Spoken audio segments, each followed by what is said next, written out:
Assalamualaikum warahmatullahi wabarakatuh. Allahumma sholli wa sallim wa barik ala nabiyyina Muhammad wa ala alihi wa sahbihi ajma'in, amma ba'du.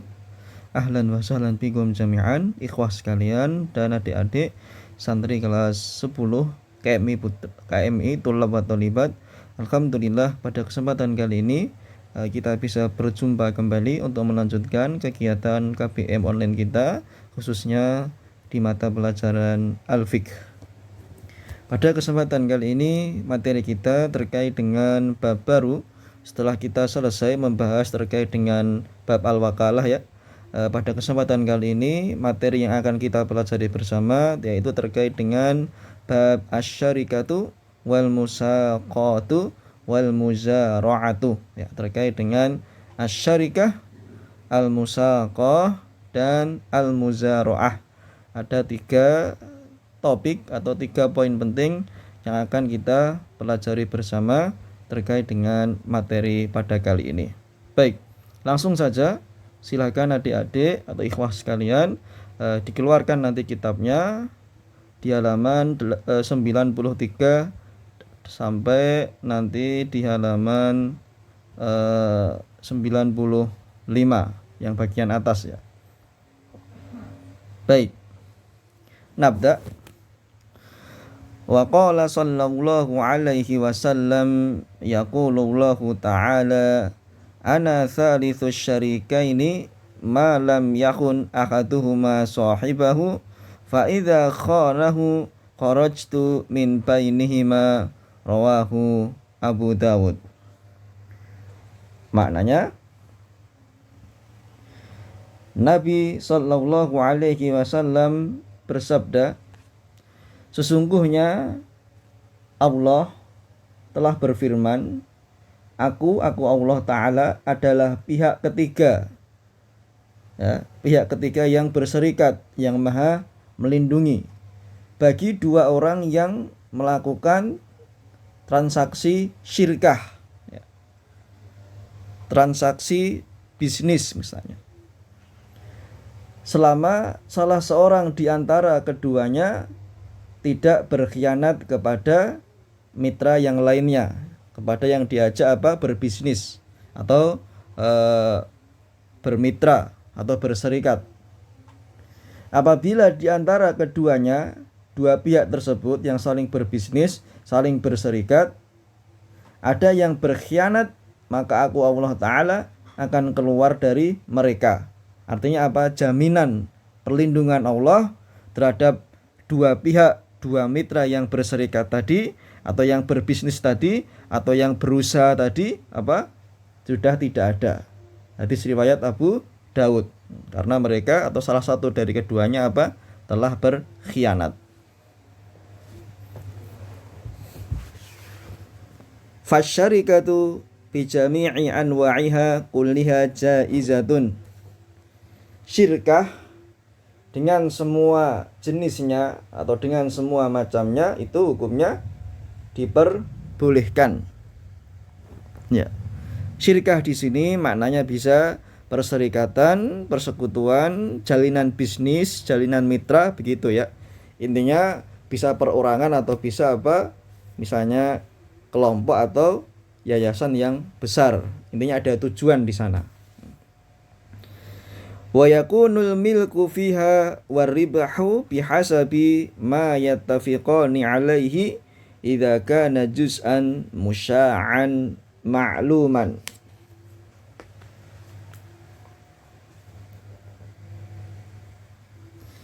Kepemilikan dan keuntungan padanya yang terjadi dari kemitraan tersebut adalah sesuai dengan kesepakatan atau perjanjian antara kedua belah pihak, kalau berupa bagian yang menyeluruh, yang tidak dibagi-bagi lagi, dan ma'luman, jelas ya.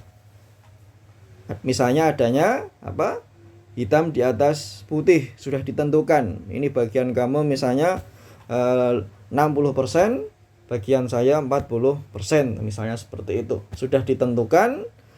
Setelah ditentukan tidak bisa dibagi-bagi lagi, 60 ya 60, 40 40, sudah ada ketentuannya, transparan, hitam di atas putih, ya.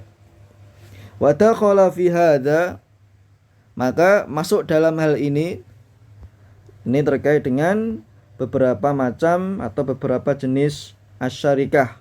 Ada sekitar 1, 2, 3, 4, 5. Ya, nanti silahkan kalian kasih tanda atau keterangan kalau ada poin-poin penting yang Ustaz sampaikan. Syirkah meliputi hal-hal berikut. Yang pertama, syarikatul inan. Namanya syarikatul inan, kemitraan atau perserikatan atau mitra bisnis, namanya al-inan. Apa itu? Wahiya an yakuna min kullin minhuma malun wa amalun. Yaitu masing-masing dari dua orang yang berserikat, berbisnis, bermitra kerja, menyetorkan modal dan tenaga. Di masing-masing dari dua orang atau dua kelompok atau dua orang mitra menyetorkan adanya modal dan tenaga. Malun, modal, uang, dana, wa amalun, tenaga, pengelolaan dan yang lain. Nomor 2, wasyarikatul mudharabah. Namanya syirkah, kemitraan atau rekan kerja, rekan bisnis, ya. Namanya mudharabah. Apa itu? Bi an yakuna min ahadihimal malu wa minal akharil amalu. Yaitu salah satu mitranya ada pihak yang bagiannya menyetorkan modal, dana, dan pihak yang satunya lagi yang mengelola. Ada dana, ada yang mengelola. Ini bagian si A, misalnya fulan A, dia menyetorkan dana, memiliki dananya. Si fulan B yang mengelolanya. Atau ada yang menyuplai, menyetorkan dana, uang, dan ada yang juga yang memberikan tenaganya, tapi tidak memberikan dana. Itu namanya syarikatul mudharabah. Persyarikatan atau persekutuan atau mitra bisnis atau mitra kerja yang namanya al-mudharabah. Kemudian yang ketiga, wasyarikatul wujuhi, syarikatul wujuh. Apa itu syarikatul wujuh? Di sini pengertiannya secara umum, ya, secara umum dan singkat. Wasyarikatul wujuhi bima ya'khudhani biwujuhihima minan nas. Maknanya, syarikah al-wujuh, perserikatan, persekutuan, rekan bisnis, mitra kerja, yang keduanya mengambil barang dari manusia dengan mengandalkan kedudukan keduanya atau dua-duanya sama, tidak memiliki modal harta, ya. Atau bahasa lainnya, keduanya dengan bermodalkan wajah saja, yaitu nama baik dan kepercayaan.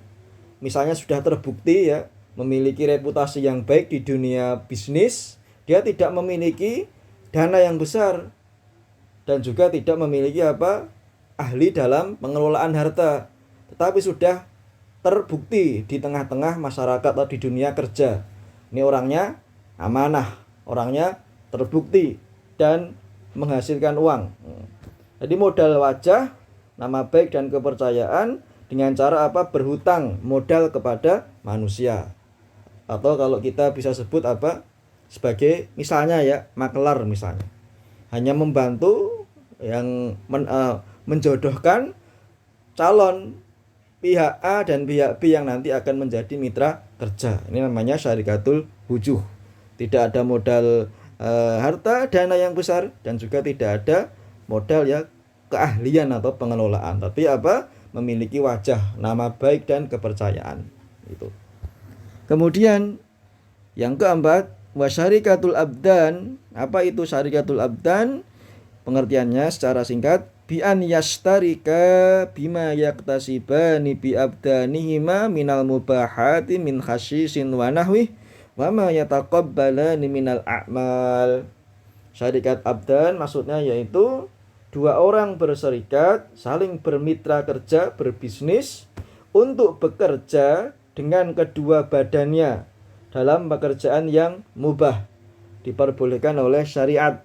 Misalnya merumput, misalnya ya, min hasyisin, merumput, wa nahwihi, bertani, cocok tanam, beternak dan yang lain, atau berserikat dalam pekerjaan yang mereka terima. Wa ma yataqabbalanihi minal a'mal, dalam pekerjaan yang mereka terima tetapi apa? Yang halal. Namanya syarikatul abdan. Ada dua orang mitra kerja saling bekerja sama dengan kedua badannya. Berarti apa? Tenaganya, jasanya. Tidak ada dana yang besar, atau juga tidak memiliki pengetahuan tentang pengelolaan harta, tapi apa? Dengan badannya saja. Kemudian yang berikutnya, wasyarikatul mufawadah. Apa itu syarikatul mufawadah?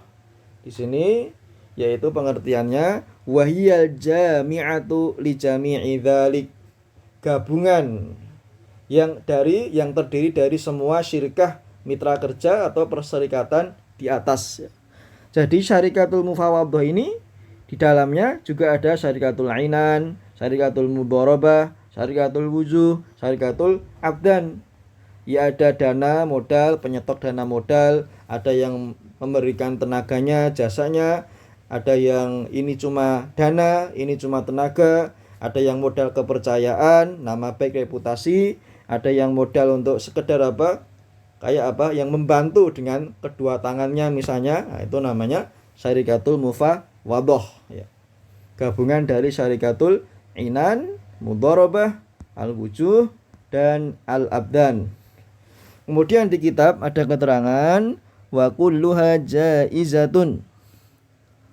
Maksudnya adalah semua jenis mitra kerjasama, persekutuan, perserikatan di atas hukumnya adalah jaizah, dibolehkan oleh syariat. Tapi di sini ada keterangannya dengan syarat ya, pastinya ya. Wa yufsiduha idza takhala dzulmu wal ghararu li ahadihima. Ya. Wa yufsiduha idza takhala dzulmu wal ghararu li ahadihima. Bentuk mitra kerja atau bisnis perserikatan tersebut akan menjadi rusak, akan menjadi apa? Batal, tidak baik jika diteruskan, jika terdapat unsur-unsur dzulm, kezaliman, wal gharar, ya, ketidaktransparansi bagi salah satu pihak. Ka'an yakuna li akhadi ma ribhu waqtin muayyan dalil akhari ribhu waqtin akhar au ribhu ihdal sil'atain au ihdas safratain wa ma yusbihu dzalik. Seperti misalnya bentuk kedoliman atau ketidaktransparan itu, misalnya satu pihak, satu mitra kerja mendapatkan keuntungan pada periode waktu tertentu, lalu pihak satunya lagi mendapatkan keuntungan periode waktu yang lain, atau keuntungan pada salah satu dari dua jenis barang, atau keuntungan salah satu dari dua perjalanan dagang dan yang semisalnya. Di sini ada semacam apa? Ketidaktransparannya dalam apa? Hal keuntungan. Misalnya dua orang sudah bekerja, sama-sama menyetorkan dana dan tenaga, kemudian seolah-olah si fulan A ini mengatakan, nanti pada kesempatan kali ini kalau hasil bisnis saya lebih maju dalam waktu yang singkat, walaupun kita sudah perjanjian, nanti saya yang mengambil keuntungan lebih banyak ya, menjadi 70%. Ya, kamu dari yang awalnya 50% turun menjadi apa? 30% misalnya. Atau kebalikannya, kalau kamu nanti juga bisa, nanti bagianmu juga seperti itu. Atau ada sebagai bosnya, ada dua orang pihak yang saling bermitra kerja, mengatakan kepada si fulan A, nanti kalau kamu bisa tambah tanpa sepengetahuan si B, bisa menjual produk yang saya miliki ini, akan kamu beri bonus misalnya 50%, dan dia tidak memberikan bonus kepada si B-nya, hanya dikhususkan untuk si A terkait dengan apa? Penjualan produk misalnya. Atau ada si bos yang penghulu dari mitra kerjanya ini mengajak salah satu dari mitra kerja, baik si A atau si B, salah satunya diajak karena sukses penjualannya misalnya mencapai target lebih tinggi daripada teman yang lainnya, seolah-olah yang lain dianak tirikan. Ya, ini tidak boleh mendolimi yang lain atau menutup-nutupi hasil dari kerjasamanya, itu juga tidak boleh. Itu misalnya seperti itu. Tapi di sini diistilahkan dalam bahasa ribhu waktin muayyan, ribhu waktin akhar, ribhu ihdas sil'atain, ihdas safrotain, misalnya seperti itu. Atau bahasa lainnya seperti bisnis yang MLM lah, yang abu-abu misalnya seperti itu. Yang di sana ada unsur tipu menipu, kezaliman, cepat untuk mendapatkan riba, mendapatkan untung yang tidak pasti seperti itu. Baik, sekarang kita ke bab berikutnya ya. Ini terkait dengan musaqah. Kita agak mempercepat. Kama yufsidu dzalikal musaqatu wal muzara'ah. Unsur zalim tersebut dan gharar juga merusak mitra kerja, tapi dalam bentuk musaqah dan muzara'ah. Karena ini kitab hanya matan, maka tidak diterangkan apa itu syirkah secara detail, apa itu musaqah, apa itu muzara'ah, hanya sekedarnya saja ya. Nanti insya Allah kalau kalian sudah misalnya lebih tinggi, kelas 11, kelas 12 atau kuliah akan tahu. Tapi kita hanya punya gambaran umum saja. Kita belajar secara matan di sini. Baik. Kita ke dalil. Wa qala Rafi' ibnu Khadij wa kana an-nasu yu'aziruna 'ala 'ahdi Rasulillah sallallahu alaihi wasallam ma 'alal madiyanat wa akbaril jadawil wa syai'in minaz zar'i fayahliku hadza wa yaslamu hadza wa yaslamu hadza wa yahliku hadza wa lam yakun lin-nasi qira'un illa hadza falidzalika zujira anhu fa amma syai'un ma'lumun madmunun fala ba'sa bihi rawahu Muslimun.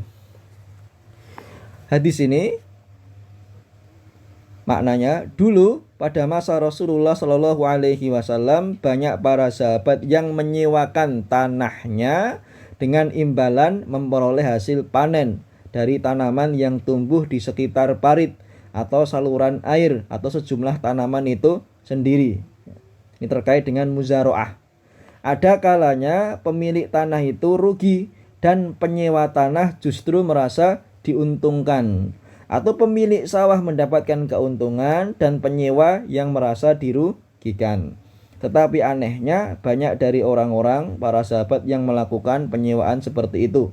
Oleh sebab itu Rasulullah SAW melarang penyewaan tanah seperti ini, sedangkan jika bagian masing-masing telah ditentukan, dijelaskan sesuai kesepakatan, dan keduanya menanggung risiko, sama-sama menanggung risiko, maka hal itu tidaklah dilarang. Sudah ada perjanjiannya, saling transparan, kita untung dibagi, ditentukan, kalau rugi pun kita juga sama-sama menanggung, itu diperbolehkan. Kalau sekedar bermitra, kemudian tidak ada hitam di atas putih, tidak ada transparansi, hanya salah satunya ingin untung, salah satunya tidak, itu yang tidak diperbolehkan. Berarti yang di sini kita artikan dengan muzara'ah di sini adalah menyewakan tanah atau sawah untuk nanti digarap orang lain. Kalau yang musaqah untuk yang mengairi itu, yang memberikan irigasi itu orang lain. Yang punya hanya bermitra saja. Dah, ini saya sewakan sawah saya, kebun saya yang kosong, yang ada tanamannya kamu urus. Nanti keuntungannya kita bagi. Ya. Tapi kalau rugi kamu yang menanggung, saya yang untung saja. Itu tidak boleh. Begitu pula dengan musaqah. Ya udah, sawah saya ini kita kerjasama, kamu yang mengairi, kemudian yang merawat, mengelola, nanti untungnya kita bagi, kalau ruginya hanya kamu saja yang menanggung. Itu tidak boleh. Tapi kalau dua-duanya ada kesepakatan, ada transparansi, saling untung, kemudian juga kalau ada musibah kerugian saling menanggung, itu diperbolehkan. Wa amalan Nabi sallallahu alaihi wasallam ahla Khaybar bi syatri ma yakhruju minha min thamarin aw zar'in muttafaqun alaih. Ya. Di sini makna, dan Nabi Shallallahu Alaihi Wasallam bertransaksi, pernah bermitra kerja dengan penduduk Khaybar dengan mengambil setengah dari buah-buahan dan pertanian yang tumbuh darinya, tanah Khaybar. Muttafaqun alaihi. Ternyata Nabi juga pernah melakukan berbisnis, bermitra kerja seperti ini, baik itu menyewakan tanah atau pengairan dengan penduduk Khaybar, tapi sudah jelas ya ditentukan. Sini Nabi mengambil setengah dari buah-buahan dan pertanian yang tumbuh darinya. Jadi ada dalilnya, baik itu hadis atau perbuatan Nabi sendiri sallallahu alaihi wasallam. Fal musaqatu 'ala syajari bi an yadfa'aha lil 'amil wa yaquma 'alaiha bi juz'in musya'in ma'lumin minas samarah. Musaqah yang berlaku pada tanaman, yaitu contohnya, gambarannya, seseorang memasrahkan tanaman pada seorang pekerja, lalu orang itu memelihara tanaman tersebut, lalu dia mendapatkan bagian hasil buah-buahan milik bersama dengan jumlah yang diketahui. Ini contoh bentuk dari musaqah ya.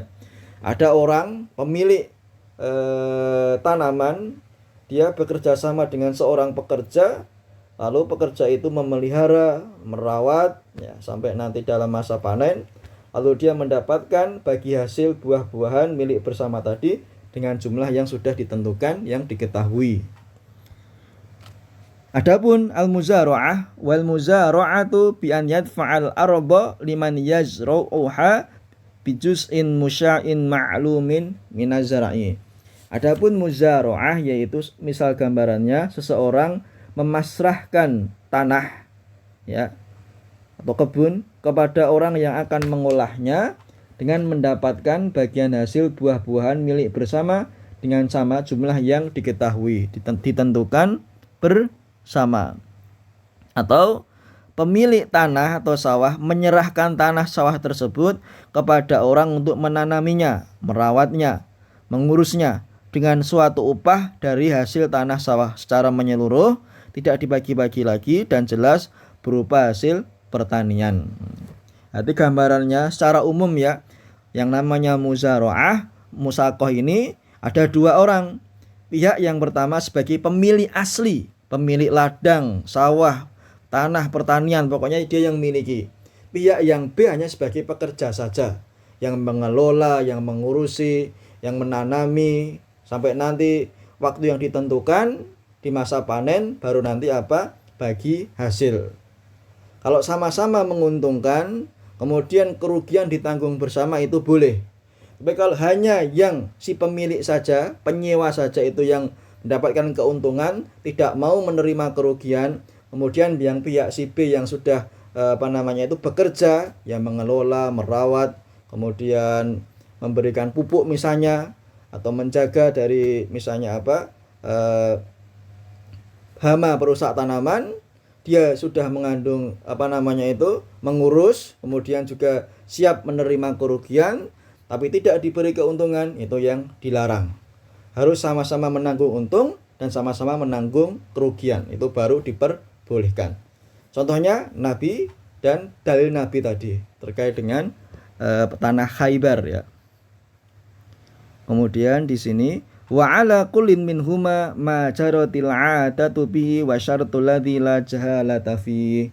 Pada dua akad di atas, yaitu mitra kerja terkait dengan muzara'ah dan musaqah, berlaku kebiasaan yang ada ya, adat istiadat suatu kaum, masyarakat Jawa misalnya, atau masyarakat Sumatera atau Bali, serta syarat yang tidak ada jahalah, ketidakjelasan ya, ketidaktransparansi di dalamnya.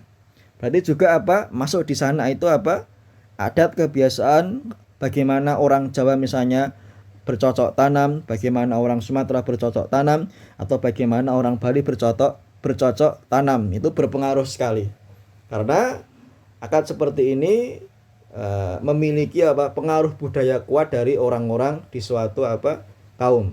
Berbeda misalnya cara bercocok tanamnya orang Jawa dengan orang Sunda atau dengan orang Sumatera atau orang Bali dan yang lain. Jadi tabiat atau adat, apa yang dikenal dengan istilah di masyarakat itu sangat mempengaruhi. Dengan syarat apa? Tidak adanya gharar tadi, ketidakjelasan. Harus semuanya jelas baru boleh. Walau dafa'a dabbatan ila akhar ya'malu 'alaiha wa ma khasala bainahuma jaz. Seandainya ada seseorang yang memasrahkan binatang tunggangannya, misalnya keledai, kuda, atau kerbau, kepada orang lain agar digunakan untuk bekerja, lalu hasilnya dibagi di antara keduanya, yang seperti ini juga boleh. Misalnya si fulan A, dia memiliki 3 kuda, ya.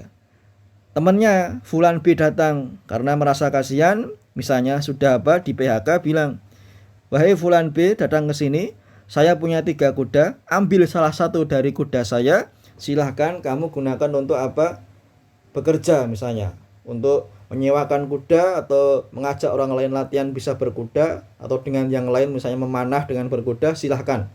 Nanti keuntungannya saya sebagai pemilik kuda 60, kamu yang mengelola, yang mengembangkan usaha 40. Itu boleh.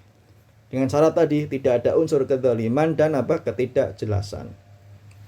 Baik, itu tadi materi kita terkait dengan asyirkah, kemitraan kerja, bisnis bersama, perserikatan, kemudian al-musaqah dan al-muzara'ah. Kesimpulannya ada 8 poin. Yang pertama terkait dengan dasar dalil dalam perserikatan, kemitraan kerja, asal hukum. Yang ketiga tentang keuntungan dan kepemilikan dalam perserikatan, kemitraan, bentuk-bentuk perserikatan, tadi ada inan, kemudian ada abdan, kemudian ada wujuh, ada mufawwadah dan yang lain. Yang kelima ada hal-hal yang merusak perserikatan, misalnya ada unsur kedzaliman dan ketidaktransparansi atau tidak imbangnya antara untung dan rugi. Yang keenam hal-hal yang merusak al-musaqah dan al-muzara'ah. Yang ketujuh ketentuan musaqah dan yang kedelapan ketentuan muzara'ah, ya.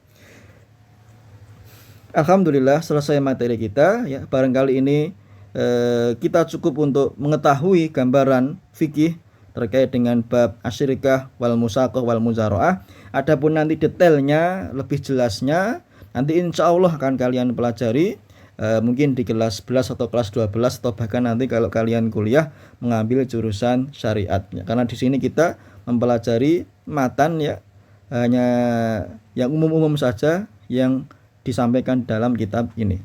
Kalau ada pertanyaan, usulan, kritikan, saran, silahkan ditulis di kolom komentar, atau kalian sampaikan ke nomor pribadi saya. Jangan lupa bagi yang belum mensubscribe video untuk mensubscribe dan menombol tanda like-nya. Aku qouli hadza, barakallahu fikum, wassalamualaikum warahmatullahi wabarakatuh.